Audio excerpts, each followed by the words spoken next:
Hi everybody, it's Marge, and I just wanted to show you another series in exercise videos of the do's and don'ts. This month is March. I'm Lori Michael, Lori Michael Fitness, specializing in senior fitness in the home.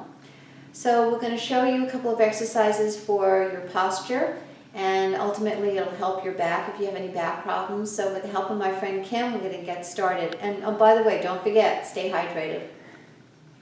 Okay, hi everybody. We're going to start off with our postural muscles in our upper back. So Lori's going to turn just sideways to me, and we're going to see what happens as we forget about our upper back and as we age, and our shoulders tend to roll forward a little bit. And we get weak in the upper back muscles and tight but not necessarily strong in the muscles of the chest. So let's just go through a little range of motion here. Shoulders forward.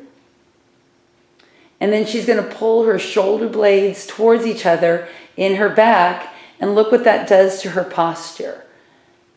It brings her chest up nice. And she brings her chin a little bit. Let's round the shoulders forward. And then go in the opposite direction, literally pulling the shoulder blades towards each other. And your shoulders right next to you. Now, what people tend to do to fix their posture is move their shoulders or move their elbows. For example, bring your arms forward, Lori. Sometimes people, if I say lift your sternum up, they'll bring their arms down to lift their sternum up. Or they might pull their elbows back to lift their sternum up. Okay, so we want to get very familiar with the muscles in the upper back. Just gently tugging them together, not a huge squeeze. And that way, when we go to exercise the muscles of the back, we're familiar with how to maintain our posture. So let's come over to the chair. And Lori's going to demonstrate an exercise for the upper back. She has her foot on the chair or a small stool. She's leaning slightly forward, but she's activating those muscles, tugging gently the shoulder blades together, and then she's just going to lift the arm. So we're moving the shoulder and the elbow, but we're not moving the shoulder and the elbow to fix our posture. We've already fixed the posture by activating the muscles between the shoulder blades. Nice job, Lori. Okay, our next exercise is going to be for the shoulders. Shoulders are a little bit tricky. We want to have nice, strong shoulders, but it's very important that we move in the correct path of motion. So here's a common mistake that people make. Bring your arms out to the side like you're going to do a shoulder press, or a shoulder lift is fine first, and come down.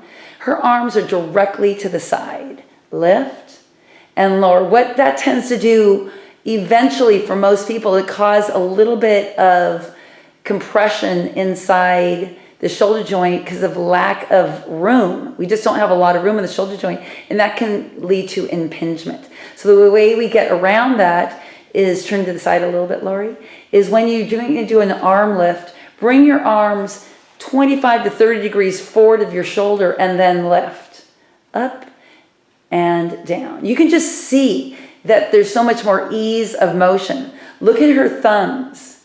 Her thumbs are leading the motion as opposed to palms down. Palms down, rotate your shoulder joint internally, turning the thumbs up, rotate the shoulder joint externally. Another way we get more room in the joint.